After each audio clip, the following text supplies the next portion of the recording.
Hi, everyone. Welcome. My name is Gabriella Cisneros, and I'm the creative director at Porchlight Book Company in Milwaukee, Wisconsin.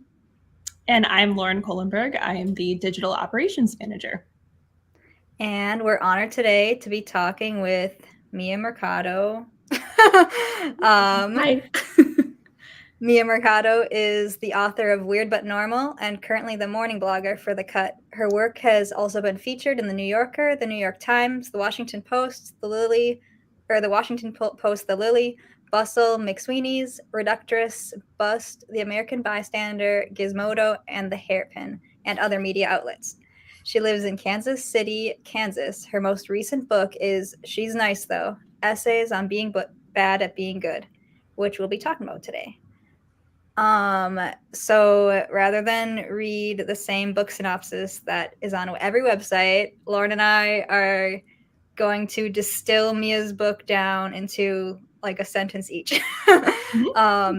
So my experience of it is through both nostalgia and current day reflections, Mia tries to figure out how other people see her and if she's being herself for the right reasons and in ways acceptable by society. Filled with reflective analysis from a recovering nice girl perspective, Mia covers everything from Midwestern social norms to late 2000s MTV. This collection of essays perfectly captures what it means to be nice and what stepping out of that shadow can look like. That's perfect. I'm going to steal those for later at some point. Thank you. So I guess to get started, even if you haven't read the book yet, because it just came out yesterday, so I mean, you should have stayed up all night to read it, but yeah, it's okay. Mia will read an excerpt. Yeah. I am going to read a piece called What Does It Mean When a Girl is Quiet, which was originally published on The Rumpus. They have a column called Funny Women that's run by Alyssa Bassist, who also has a book coming out, I think in a couple of weeks, if not a week. Yeah, so this was originally published on The Rumpus. It's called What Does It Mean When a Girl is Quiet? Quiet girls have long been a mystery to men and to the world itself, and did I mention men? What does it mean when a girl is quiet around you, not verbally acknowledging your presence? What is she trying to say by not talking to you at all? After decades of research and absolutely zero conversations with women, we finally have some answers. When a girl is quiet, it's because she has a million things on her mind. She is trying to envision 1 million different things. Bicycle, bag of chips, a dog dressed to look like a cat, and vice versa. You should ask if she wants help thinking of more things. When a girl is being very quiet, it's because she's eavesdropping on another conversation. How interesting. You should tell her she's so interesting. When a girl is extra quiet, it could mean she is mad. It could also mean she is sad. Perhaps she is glad or even thinking about Brad, that kid in elementary school who already had abs somehow. Her silence could be an expression of any of these rhyming things, but it's probably the Brad one. When a girl is quiet, she's concentrating on holding in a fart. When a girl is loud, it is to conceal a fart. A girl is always farting or about to fart. When a girl is quiet, she just made a typo. A shy girl is sometimes a quiet girl, but a quiet girl isn't always shy. It's kind of like how all squares are rectangles, but not all rectangles are squares. Do architects design a building and go, I made this room a square and in turn it is also a rectangle? And the construction team is like, excellent, this changes everything. A quiet girl is like that. When a girl isn't saying anything, it's fine because a man will always say the thing she's about to say, only louder. When a girl isn't smiling, watch out. She could be about to explode. A quiet, non-smiling girl is a ticking time bomb. Oh wait, this one isn't a girl at all, but a literal bomb. The ticking sound should have given it away. It did seem weird that she had no skin and was made of wires. Seemed rude to ask though, because girls can be so sensitive. Or is that bombs? I always confuse the two. When a girl isn't saying much, it's probably just the first half of the movie. Once the male protagonist solves her murder, she will say 3 or even 4 lines in a flashback. When a girl is wearing headphones in public, she is probably waiting for you to ask what she's listening to. In fact, it would be rude not to ask. Why else does someone have headphones on in public if not to invite conversation? A quiet girl reading a book is the loudest kind of quiet girl. When a girl is quiet, she's probably thinking about how good you are at talking. Quiet girls are complicated. Loud girls are complicated too. All girls are complicated because if you talk to them in person, then they might respond with their own feelings, thoughts, expectations, etc., and that just gets hard to follow. A quiet girl is the kind of girl you want to take home to your mom. Your mom is also a quiet girl. The two of them will get along well, just shrugging and nodding silently back and forth at each other. Now that you think about it, all the girls in your life are quiet. Maybe it's because you're really loud? You've never heard a quiet girl finish a sentence, so you guess that means they can't? You're really good at finishing sentences, so you're being helpful when you think finish theirs for them, which is also a solid way to flirt, I think. Loud girls are scary to me. It's like, why are you talking at full volume and typing using all caps? That's just unnecessary and very masculine. When a girl isn't talking, it might just mean she doesn't want to talk to you right now. It seems too obvious, but sometimes it's true. When a boy is quiet, especially around women, that makes him a feminist, and that's really brave of him. Either that or he's thinking about rectangles. Amazing. I really wish I would have listened to the audiobook version of this, because I mean, whether you listen to it or read it, I think the humor at least comes out for me. Sometimes that's the hard thing between, like, especially, like, I mean, I think about this with poetry a lot, where like some things just sound better like listened to versus read, but I feel like your humor like comes through really well, Yes. no matter what style you write in too, because Thanks. like that one's more like a journalistic sort of style, and then others are written sort of more like diaristic. I think that's so that reminds me, like, how did you choose what style to go with through each essay or each theme? Yeah, I usually don't, unless I usually start with like, what is the general topic that I want to talk about, or like, what's the story that I want to tell? And that kind of helps dictate the form that I'm going to use. I don't know if I ever really start with like the form in mind. Usually what I do when I'm writing like a satirical piece or just like a humor piece is I'll just like make a list of the topics that I want to cover, or the like little one-liners of jokes that I know that I want to have. And then I'll start kind of writing from there. And it usually that kind of helps take the form that makes the most sense. But yeah, for that piece, I one of my favorite things to do when I feel really stuck, especially writing humor, is to think of a question that's either really strange or really mundane, and then just make a bunch of different answers for that question. Whoops. So that's kind of how that started, where I was like, okay, the question is going to be, what does it mean when a girl is quiet? And then I answered that in different ways, and then yeah, and then it just became. That's so cool. It kind of turned into, oh, sorry, Abby. No, you can go. I was going to say, it kind of turned into almost like a stream of consciousness, which I really appreciated. When I was reading it, it was one of those things where I kept just like nodding. And definitely, I know Gabby mentioned the audiobook, but I absolutely read some of this aloud to myself, because I was like, this is like having a conversation with a friend, or, and just kind of, batting back and forth like, oh, but no, obviously it means this, or it means this. And I can totally get the sense of humor and like the drive behind it. It comes through very clearly in your essay, regardless of reading it out loud or listening to it or reading it quietly in your head. Thank you. I feel like my instinct is to write, either if it's humor or personal essays, my instinct is to write the way that I talk. And so sometimes that doesn't translate perfectly to the written word. But yeah, this audiobook was read by, I don't remember her last name, but her first name is Natalie. She's a very talented audiobook narrator. She's big on TikTok. So yeah, I've heard little snippets of it. She did a really wonderful job, especially with the humor pieces. Cool.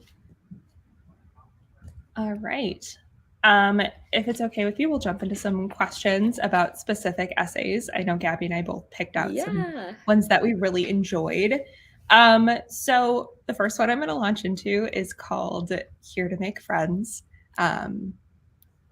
Honestly, my biggest pull was America's Next Top Model. It was a staple of my childhood, but I think a main point of this essay is kind of talking about how so much of the media we consumed as young adults or teenagers, and even now, just pits women against one another, and it is that like kind of in-your-face entertainment factor at face value, and we all find it, you know, hilarious in the moment, and we're all judging the competition. But you know, as we get older, we realize, oh, like maybe we've absorbed some of those tendencies, and that's how we view the world through our own lens. And kind of, you know, no matter how much media today is saying like there's a seat for everyone at the table, like we have to build one another up, I think so much of the media that we consumed as we've gotten older has been the total opposite, that we've kind of come to this standstill, and we're still grappling with how do we unlearn these things while also practicing the exact opposite. So how do you feel that reality TV like America's Next Top Model, or you mentioned The Bachelor and Love Island, how do you feel like that influenced and shaped your perspective when you were younger, and what's your perspective on it now? The reality TV that I watched growing up was probably just limited to like reality competitions, like America's Next Top Model. Like I watched a little bit of like The Real World, but that is what my parents would say is garbage and be like, Mia, turn it off. Stop watching that. So I feel like, yeah, the stuff that I watched growing up was way more like competition based, which I feel like that, I mean, I guess all reality TV, like there's all these archetypes that are formed by mostly the producers casting the show. But yeah, I think the thing that I've been thinking about more, and the thing that I was thinking about when I was writing this book, was how reality TV and it is so much of it is like the performance of self, which is a thing that we all are doing now that we're online, especially if that is like a big part of your job. And now when I'm watching reality TV, I feel like that is the thing that I am most like drawn to, and I think about the most, where I'm like, okay, well, this person is playing this role on this show. I wonder what role they are playing, like what version of themselves they are on Instagram, what version of themselves they are on whatever other thing. And usually it doesn't match up. Usually, I mean, obviously, I don't think anybody's going to portray themselves as like the bitch on like their Instagram, or like the mean person or the villain. And if they do, it's very tongue in cheek. So I think if anything, it just made me more aware that like reality TV is still television. And in that sense, like Instagram, social media is like our own little microcosm of like our own little reality TV shows where we're the main character. So I don't know. I feel like I've just tried to keep in mind that any like public facing thing is a version of performance, whether or not we're doing that consciously. And I feel like that just keeps me a little more sane, like just scrolling and being like, oh, we're all putting on a show for each other. You can calm down a little bit. Yeah, no, that makes total sense. That does, like, I didn't even think about the focus on performance as much when I read Here to Make Friends. I feel like that essay, the ending didn't really feel like a conclusion compared to the other essays. Like it was like a very clear, like you figured something out by the end, but that one, it was just like really upsetting. Like, it's just like, you're just expressing how upset you are that you're addicted to this like trashy TV, even though it's trash. Right. But do you feel like knowing that people are performing has helped you at all do more like publicly? Because you talk about how you're an introvert in the book, but you also do a lot in public, like with your writing and stuff. Like you have to put a lot of yourself in like your books and sometimes in your the articles you write, I guess. But how have you been able to do that as an introvert, I guess?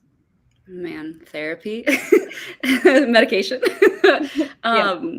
Yeah, I think, like you were saying at the end of that essay, there really isn't a conclusion to that piece, which I kind of liked. And that was, I mean, intentional, just because even though I'm questioning all of these things, like Love Island, for example, which is my current favorite reality show and has many, many problems. If people aren't familiar, it's like if Big Brother and The Bachelor cased and made a show.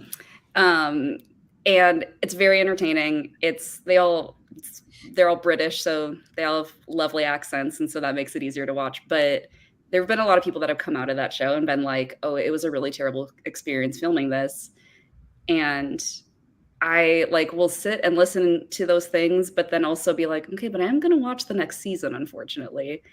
And yeah, I think, I don't know if I have,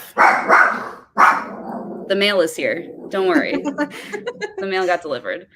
Okay, Ava. I lost my train of thought. But as far as like, I feel like I'm in a weird, writing online is a very weird thing. Writing in general is very, like you were saying, very like introverted and quiet and personal. And I mean, it's just, it's words written down, and you don't have to like look at a person or look at the person that's like making them necessarily. But the way that most things work online is if you want people to read them or see them or whatever, you need to promote them in some way. And usually that's done by putting your face out there and being like, hi, look at me, I did this, pay attention.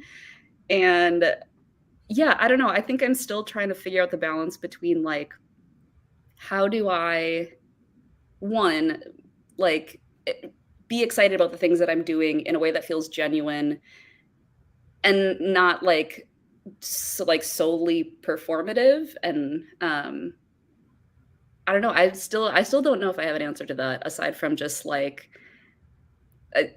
trying to be as much myself in like conversations like this, or like I don't know, online, as I am in person, so it doesn't feel, exhausting. There, like this idea of like, here's this person that I have to like put on. But I also think I'm in probably a better position than someone that's like on reality TV, just because I do not present a polished version of myself in any of my writings. So I don't think anyone's coming in with that, expecting that, or like expecting, I don't know, my face to be perfectly contoured. Mm-hmm. I don't know how to do that anyway, so hopefully no one's expecting that. But yeah, it's definitely a thing that I am still learning how to balance, like, yeah, sharing the things that I'm excited about in a public way while still remaining true to myself and not just, completely like depleting myself of social energy.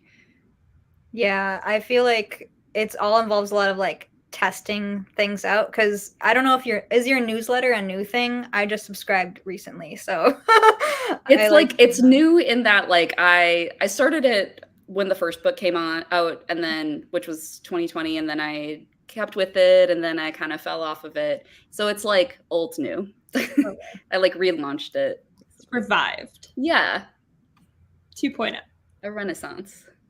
I would be really curious. I know, you were talking about this difference between presenting yourself in like a really forward-facing promotional kind of way versus like having those introverted tendencies. How does that translate into, let's say, writing about stuff that maybe you wouldn't have said in a conversation with someone in person? Because when I was reading this, there were a lot of things that I thought to myself in my head, especially, but it wouldn't necessarily be something that I, would talk about to just like someone in conversation. How do you kind of deal with that contrast to, right, sharing these things that you're thinking and your perspectives with a greater audience? If I'm being completely honest, I think about, when I'm like writing a personal essay, I don't know how much I'm thinking about like capital A audience, like big groups of people reading the thing that I'm writing. One, because that's not an expectation that I have. Like I don't know, most people are only reading books by people that are already very famous. And so I kind of have in my head like, who knows, maybe it'll just be like my family that reads this, which there's a lot of stuff in my book my family shouldn't read. So that's a bad example. But yeah, I think I like reading essays and memoirs that feel like I am talking to a friend, like that feel like I'm being let in on a secret. And so that's kind of what I want to emulate in my writing. But yeah, like you were saying, it's definitely not, every topic that I talk about isn't necessarily a thing that I would say to a person the first time I meet them, or the second time, or maybe even ever. But yeah. I think that's something that if you're writing like any kind of personal essay, I think that's just kind of a thing you have to like mentally get over, since for like this book, I'm talking about things that are like digging kind of deep into the core of who I am and who people are as a whole. And there a level of vulnerability is necessary in those kinds of things. So yeah, it's not really a conscious thing like, oh no, I've had people ask like, are you concerned about how like certain people in your life will think about certain things in the book? And honestly, no, because I think if I talk about a thing that I wouldn't have talked about to them in person, they probably wouldn't talk to me about it anyway. But yeah, it's more, thinking about it like, oh, my sister's going to read this book, so I'm going to write like I'm writing to my sister is kind of the mindset that I have when I'm writing.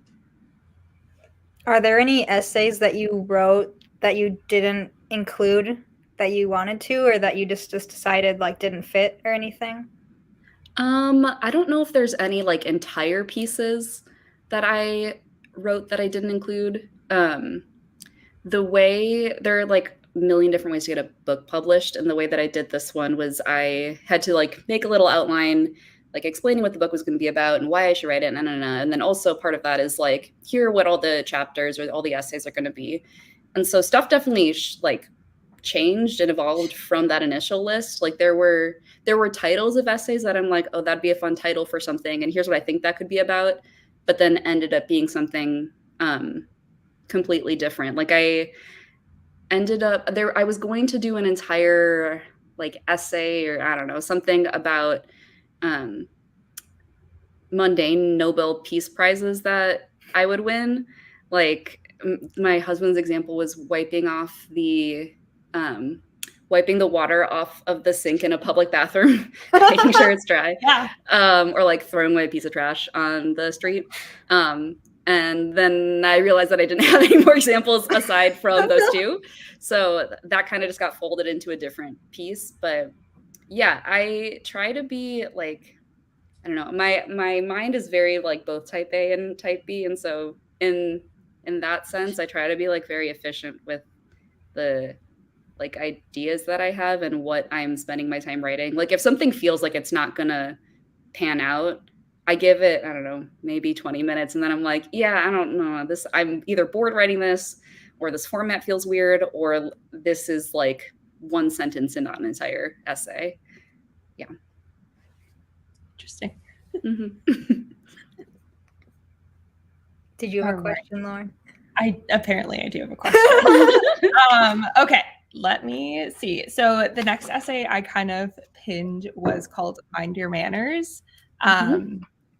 And I guess I will start with one of the quotes that I pulled from page 203. It's, I believed good kids were polite and courteous. They held doors and shook hands. If they were asked to voice their opinions, they obliged. But in this and, well, every context, opinion meant a regurgitation of whatever the present authority figure said. And this essay kind of focuses on the manners and like general level of politeness that we are brought up with as kids and then either carry through our lives or relearn and reconfigure for ourselves as we are moving through the adult world, whether that is socially or like in the workforce. I was really intrigued by your insight into this. And I'm wondering if you could talk a little bit about your experience breaking free of this kind of polite mold. I know this is also one where you touched on the concept of Midwest nice as well. And as three people from the Midwest who are very familiar with that concept, I'd be really curious to see if that's something you still maintain or if you have found your voice in kind of a different way outside of those norms. I don't think I've completely like broken free from any of the like politeness manners, do what mommy daddy say. Like that's been deeply instilled in me. I'm definitely like questioning it more. But yeah, when I was writing that, usually there's a thing that happens when I'm writing personal essays where I get to a point where I'm like, should this have just been a journal entry and I should not maybe tell other people this? And then I kind of have to figure out how to distill it in a way that is helpful to other people and not just myself. But a thing that I realized when I was writing that was how much my ideas of goodness and politeness were kind of like the same. Like I thought like the passage that you read, like if you, just like saying please and thank you, doing the thing that whatever authority figure, that the teacher, that the, I don't know, whatever person is in charge is telling you to do. If you just do that, then you're good. Like you're a good person, you're nice. And those are all the same thing. And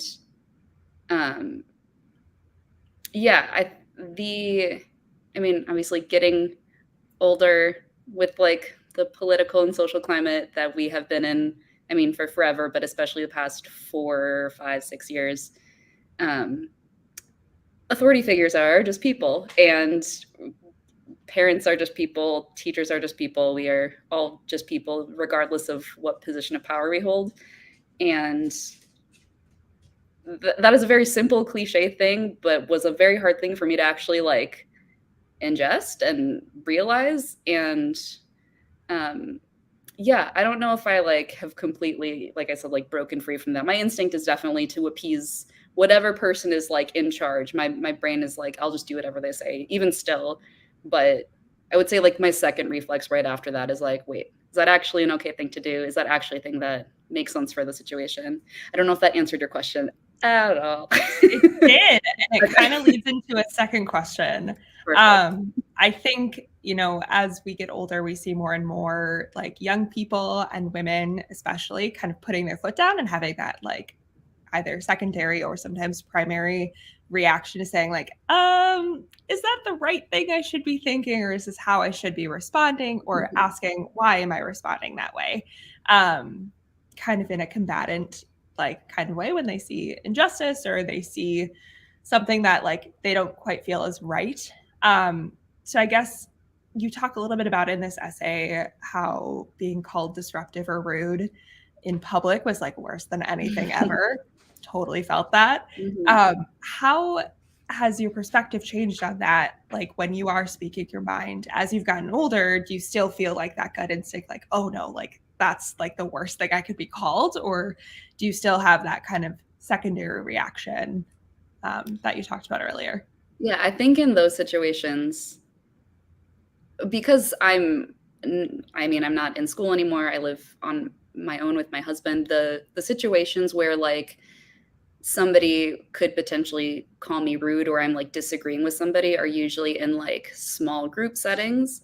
And again, in those settings, I think the thing that had been my secondary reaction has become my primary reaction, which is like, okay, me saying something is like mean or offensive or maybe not very considerate in itself is not mean or offensive or inconsiderate. Like calling something mean isn't mean.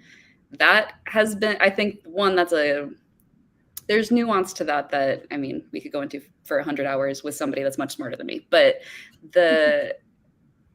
I think, like I was saying, with like the way that we are, we talk about civility and we talk about politeness, it has become very convoluted with like, can't we all just get along? Which like, yes, but in order for that to be true, we need to be considerate of other people. And I think when I'm in those situations now, I have less of an instinct to be like, oh, okay, well, I'm just going to shut up and let them kind of do their thing and say the thing that I literally would not want anyone in my life to ever say in front of me, but I don't know them well enough.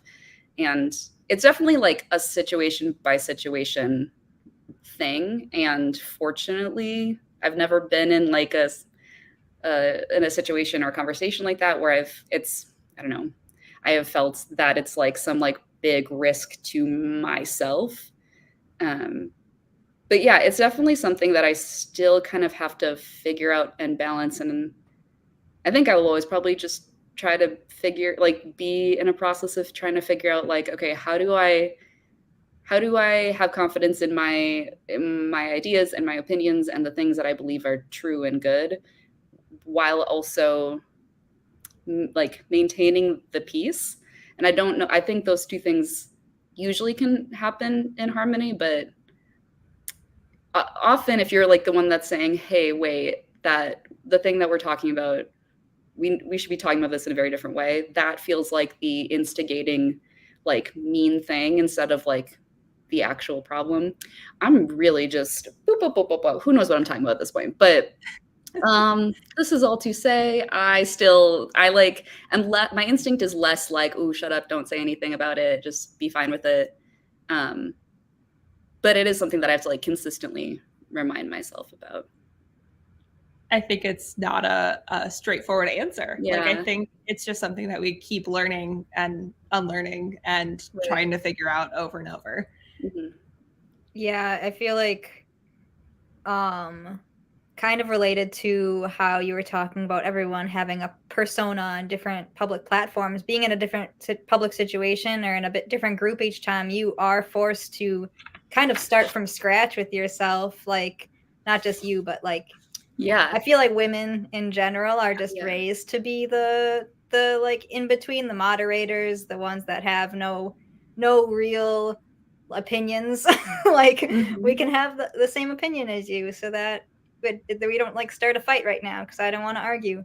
So yeah, I definitely feel that. I feel like it's I don't know if it's just a Midwest thing or not too. It's just like it just makes things easier, I guess, especially for introverts. It's just like you don't want to have to deal with figuring out how to be like yourself in every situation, and maybe not everyone deserves you to be yourself in every situation.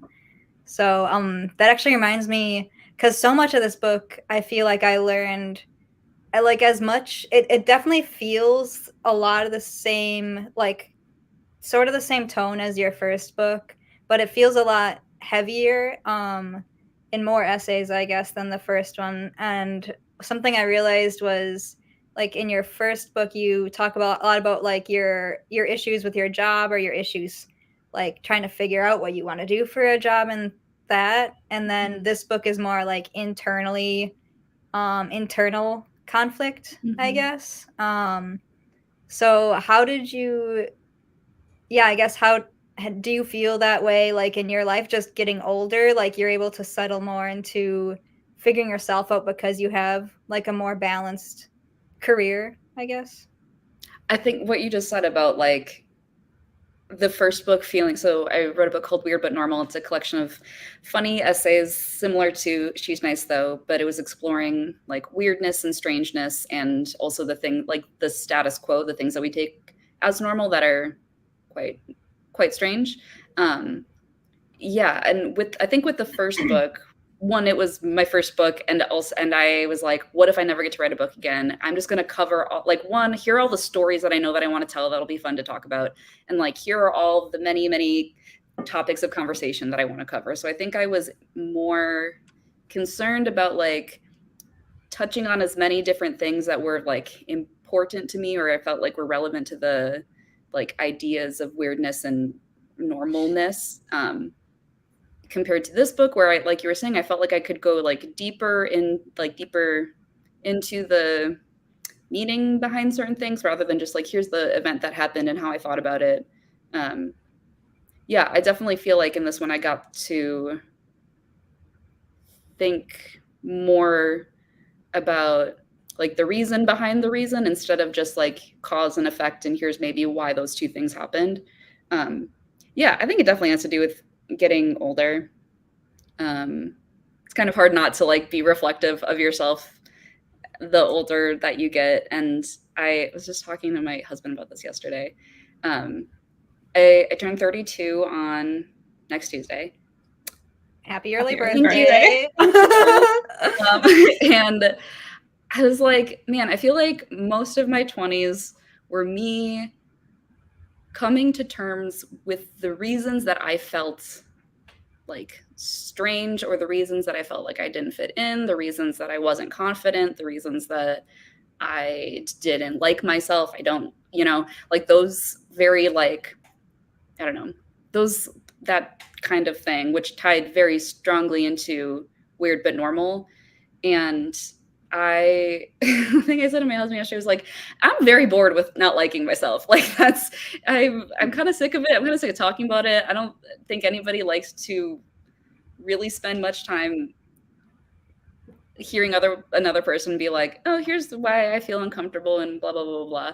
So yeah, I think a thing that the She's Nice Though helped me do was feel a level of confidence in myself and specifically the things that I think and believe without feeling like I have to like justify them or give this entire like preamble to why I'm the person to talk about this thing, why I should be a voice of authority in my own experiences, because I often feel like I need permission from other people to do literally anything, even like talk about myself.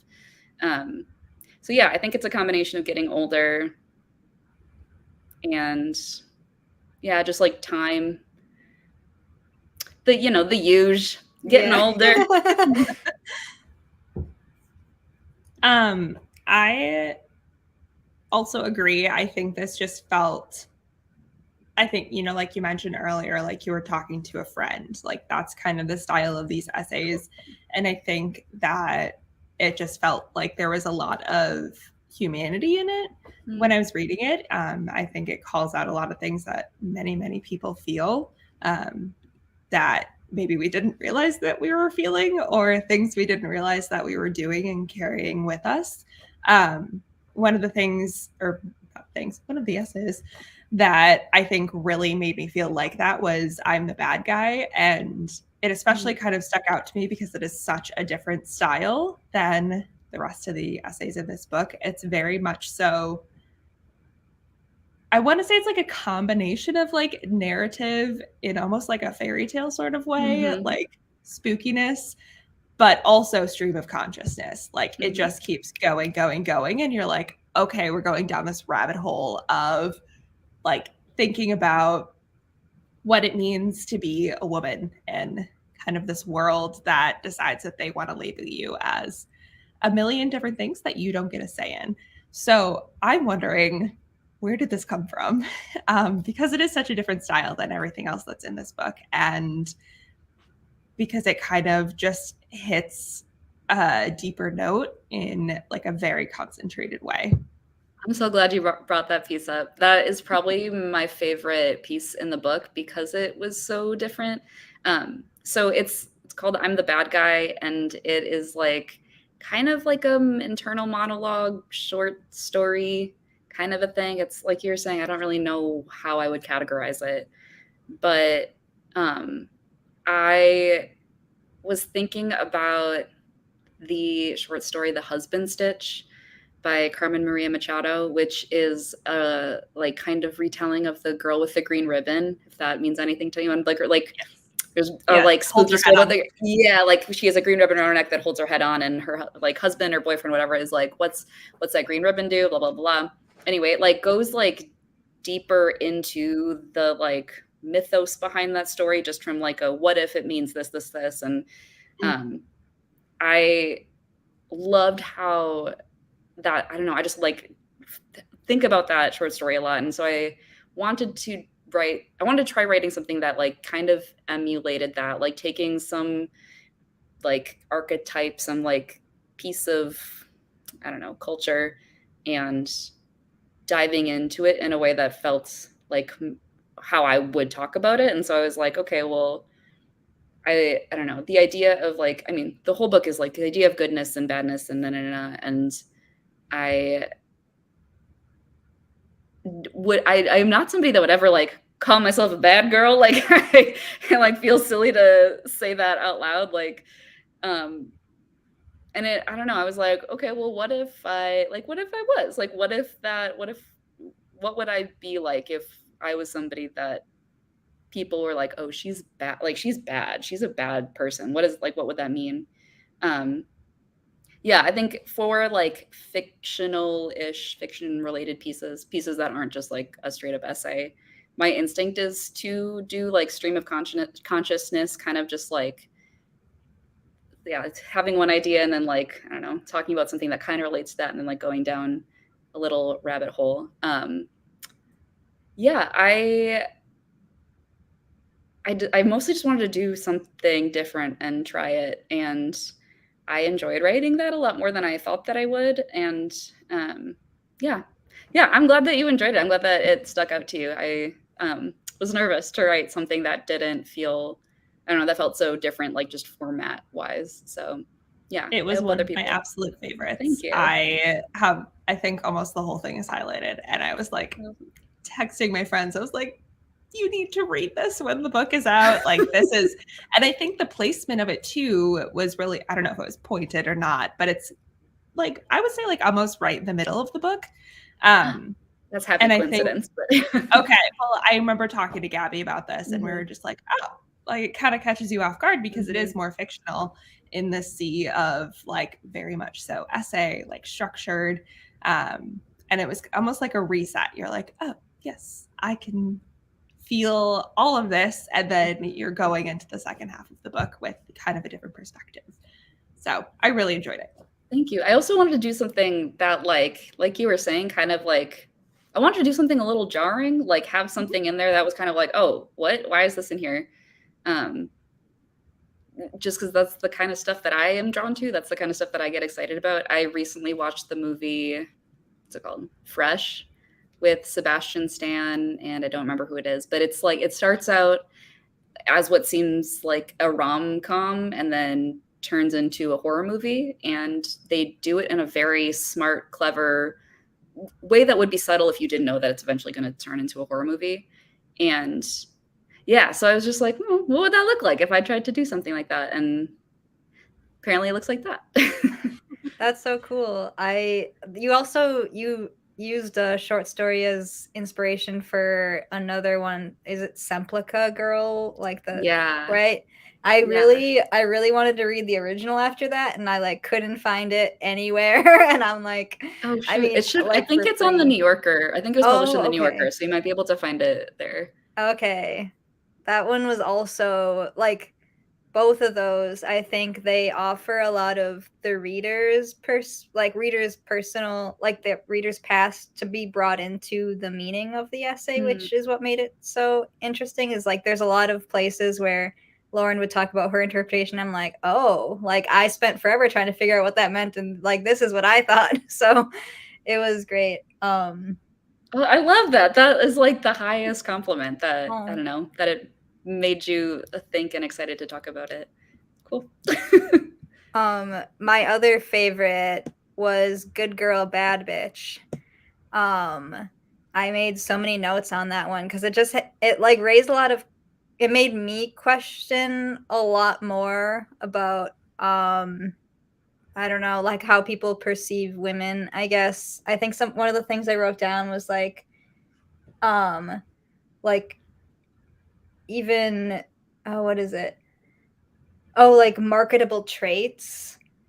As in like we all have, like what people put forward to people is like something that they think other people want to know about them versus like what you actually think is interesting about yourself, which I think also goes along with the personality, like online personalities versus reality TV show personalities and all that, which also reminded me to go back to entertainment and things on TV that we watch too much of.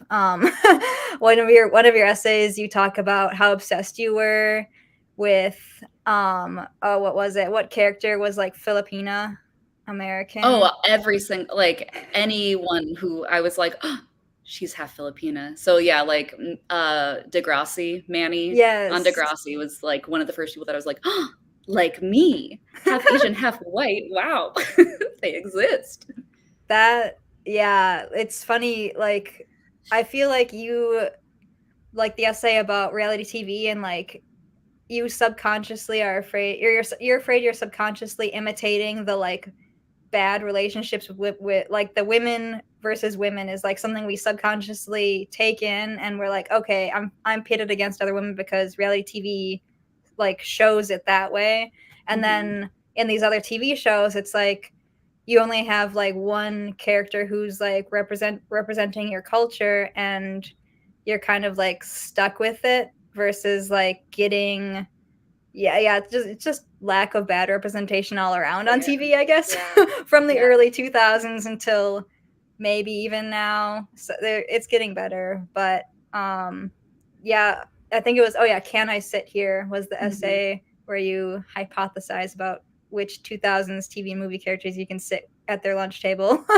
That's like such a funny, it's a great image. It reminded me when I was like obsessed with High School Musical, only because there was the first Gabriella I've ever seen in my life on TV. I'm like, yeah, I definitely deserve to be Gabriella in my like elementary school like show, even though I'm like way too afraid to actually audition. I'm like, whatever. But yeah, I'm wondering, have you thought about, or like, how much do you interact with kids? Because that's something that I think about. Like, if I interacted with kids more, I would like purposely try to give them like more like better ideas, I guess, than I ever received from adults or from TV.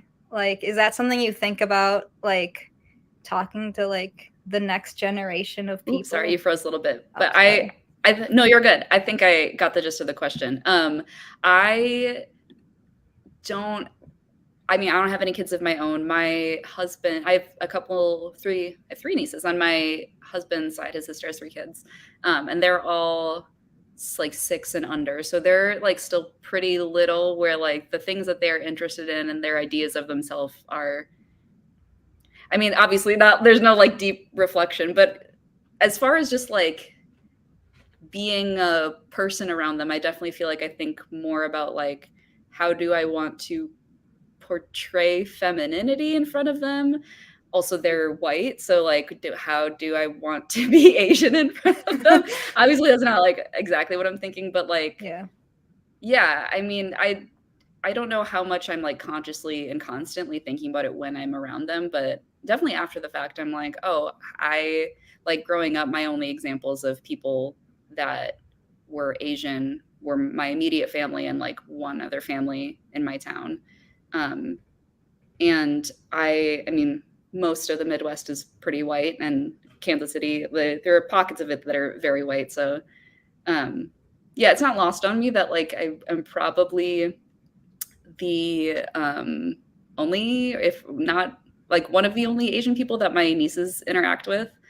Again, they're still like little enough that I don't think that phases them in any kind of immediate way. But my husband, Riley, is an 8th grade math teacher. So he interacts with kids constantly. He interacts with like the most formative, like just like kids that like they're most mushy. Like their little frontal lobes are working real hard to be a person. They're so pliable. Oh my gosh. And also like, I don't know, 8th grade. It's funny that he's working with kids that age, because I feel like I remember so vividly what being 13 was like, and it doesn't feel like that long ago, even though it was literally 2 decades ago. And I have no idea how to talk to a 13-year-old in a way that feels normal and like good and natural, because I remember being that age and being like, oh, I hated when adults would talk to me like I'm 13. Like I hate when they were like, oh, and I was blah, blah, blah, blah. But like that is my immediate instinct. Like, oh, I remember being But yeah, I think what I have gathered from his experience is how like clever kids are, and how they, I mean, as every generation does, they just have so much like way more access to more information and just more stuff, which is both good and bad. But I think if anything, it's like giving them a bigger idea. I don't know. I feel like their worlds are a lot bigger than mine was when I was 13. Yeah, I got to go talk to their English classes about like what it's like to be an author, and I was very nervous because I was like, oh god, the scariest audience, preteens. Yeah, desperately want, what do I wear? How do I talk? Yeah, so I like kind of talked to them like, here's what it's like to write a book, and like this is my actual job.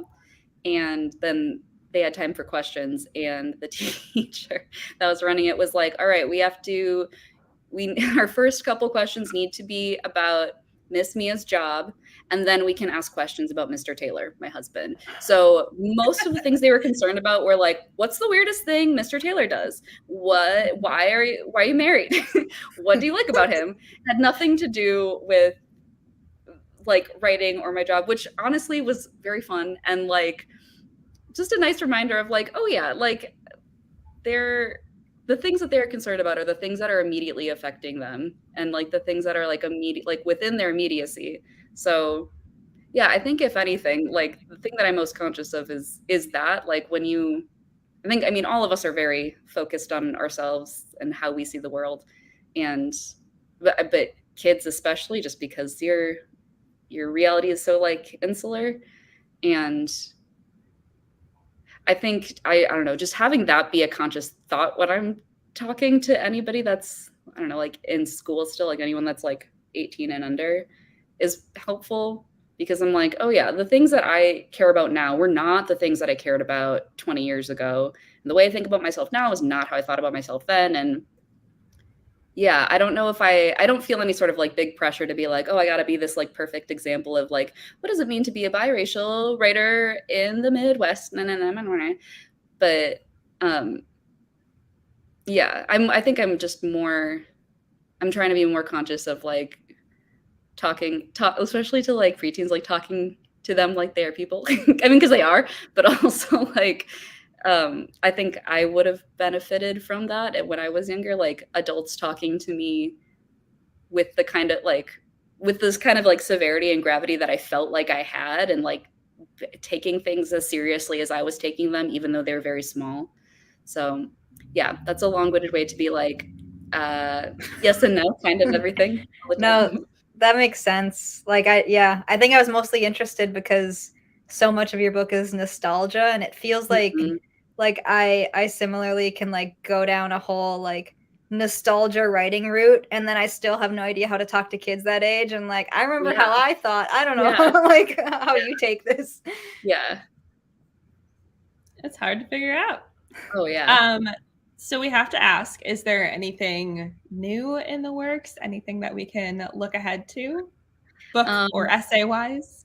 There is not a book 3 in the works just yet. I have like some beginnings of ideas, which are, I mean, a lot of our conversation was about performance and like the performance of self. And I think, I don't know, I have a lot of ideas around that. So that might be what book 3 is about. But yeah, right now I'm working on my column for The Cut, which is part of New York Magazine. My column is called I Can't Shut Up About, and it's less of a deep dive and more of like a shallow dive into whatever thing that I am most obsessed with that week. I've talked about, what have I talked about? Keke Palmer, her like press tour for Nope has been really wonderful. I like to do a lot of the like weird TikTok food trends. I tried Healthy Coke, which was Coca-Cola, Healthy Coca-Cola, which was balsamic vinegar and seltzer, and I kind of liked it because I'm disgusting, but it didn't taste like Coca-Cola. Anyway, so I write that for them weekly. This week I'm writing about Selling the OC, which is a spinoff of the reality real estate program Selling Sunset, which is just like rich hot people buying houses.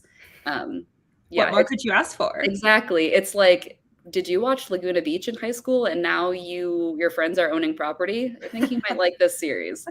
So yeah, that's what I'm writing for them and working on most consistently. And then I have a newsletter that comes out weekly-ish called Cake for Breakfast, which is about... Love it. Yeah, thanks. The things that I've like recently consumed, both like food and also media, and yeah. Nice.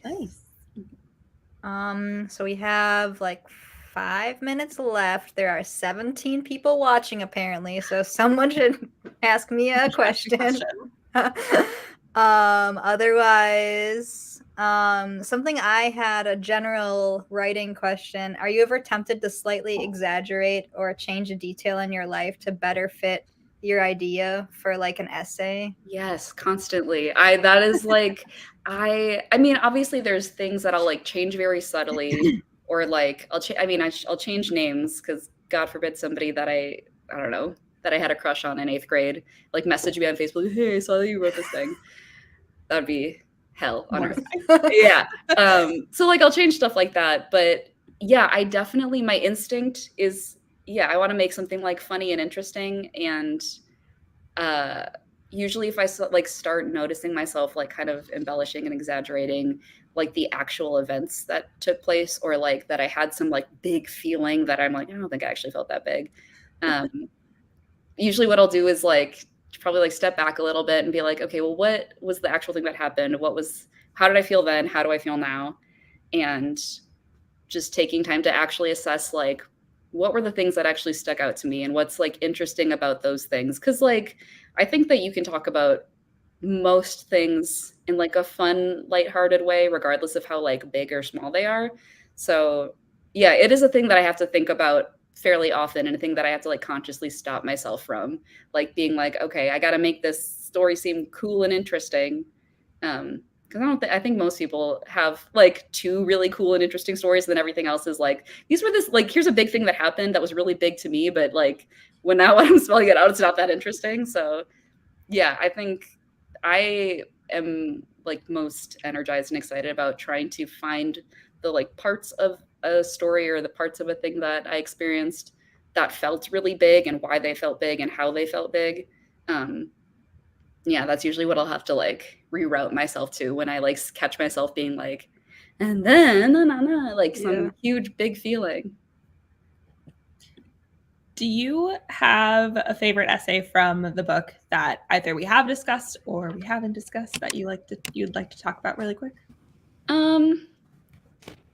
Yeah, I wrote an essay called Yellow Fever, which I liked a lot. I really liked writing that. That was an excerpt of it was published on The Cut a couple days ago, and it's about desirability and attractiveness and the desire to see yourself as hot, my desire for other people to see me as attractive, which is a thing that I think most of us had. Like, I want other people to like, I don't know, find me physically appealing, and all of the things that means, and I don't know, just how messed up that is.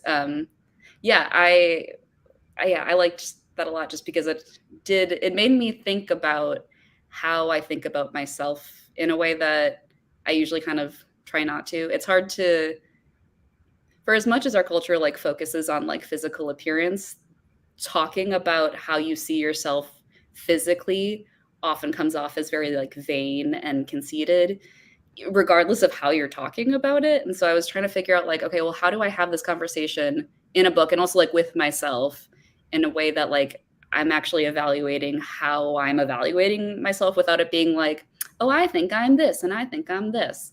And also why I feel the need to want to be hot to people and why that's not a great thing. I don't know. I feel like I was able to like just like talk about and work through some things when it comes to like physical appearance that I haven't really been able to talk about before, and that are, again, like hard to talk about to another person that you're not like super close with, without feeling like either one, you're fishing for compliments or you're being braggadocious. And yeah, so yeah, no, I felt I was really excited to write that, and I feel like I was able to talk about a lot of different things related to desirability. Absolutely. That sounds fascinating. Yeah, I feel like the only way to talk about that is through writing, because it really takes a long time that's what I like about reading, writing, and writing itself, is just like it helps process a lot of hard things. And then like that one essay, it just comes to conclusion that's not even conclusive. Like, and it's fine. Put a pin in it. We'll this later. I'm done. Yeah, I've like in this book more, I have realized like I'm less concerned with giving answers to people or telling somebody what is good or bad or right and wrong, and more interested in people like enjoying what I'm writing and having fun. Entertainment is like the one, like if somebody thinks it's a little funny, cool, perfect. That's all I'm asking for. And then just a level of like making you think about something that you haven't thought about before, or thinking about a thing in a different way than you've thought about it before. So yeah, I'm glad that you guys totally got that from the book. Yeah, thank you so much for talking with us for a whole hour. Yeah, that went so fast. Wow, it really did. Wow. We really appreciate it. Yeah, I appreciate you guys asking me to come hang out for an hour. This is very lovely. Oh, we were like, will she do this? Yeah. Will she do this? Yeah, will she do this, or will she be sitting at home with her dog, pretending to work and actually watching Selling the OC? You could have just logged off like 30 minutes in and we couldn't do anything about Just it. put the picture of Ava in front of the camera Yeah. and said, You guys "This want is to my see Ava placeholder." before we sign off? Yes. Ava, Absolutely. Come on. Wake you up from a nap? Okay, well, she's taking her sweet time. Everyone who's watching is like, what is Ava? Ava Ava's is the dog. dog. Ava is perfect. Come on. Up. Come on. No? Okay. This is Ava. There's a there's an essay called "She's Friendly" about Ava because she's very friendly. that Yeah. is like But Biggest you thing I've see- seen all day. she's so happy to be on camera Oh, right yeah. now. Her dream. Okay, bye. She's like, "I'm not getting paid for this." Put Yeah. me down. She's like, "Ma, you're cutting into my selling the OC time." Yeah. Well, Okay. thank you so much for joining us. Yeah. It was such a pleasure to talk to you today. We both thoroughly enjoyed our conversation with you. Yes. Yeah. Everyone watching, you can follow Porchlight Books on YouTube and we'll have this video up. You can send it to your friends and tell them Mom, to Send it to buy your me crush. a book. And I think in the description is the link to buy the book. Someone commented that they bought the book already. So Yay. success. Obviously this isn't just about buying books, but you know, supporting authors. But is also buy my awesome. book. Yeah. Also buy Doesn't it. hurt. That's all. Have a great afternoon, everyone. Yeah, thank you. It's nice to talk to you guys. Bye. Bye.